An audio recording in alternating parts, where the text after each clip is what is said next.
আজ দুপুর 2টা থেকে জাহাজসমূহ পরিদর্শন করতে উক্ত এলাকায় এবং আশেপাশের উল্লেখযোগ্য সংখ্যক নারী, পুরুষ ও শিশু আগমন করেছে, যার মাধ্যমে জনগণকে আমরা কোস্টগার্ডের জাহাজ এবং কার্যক্রম সম্পর্কে ধারণা দিতে পেরেছি।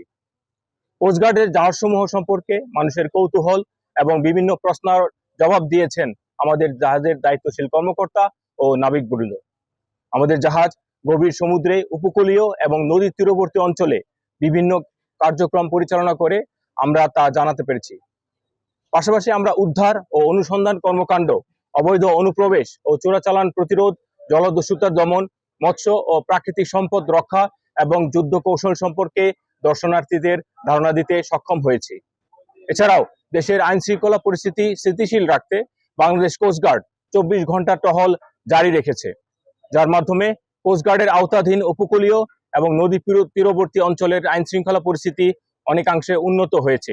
বাংলাদেশ কোস্টগার্ড ভবিষ্যতেও এই ধরনের কার্যক্রম অব্যাহত রাখবে।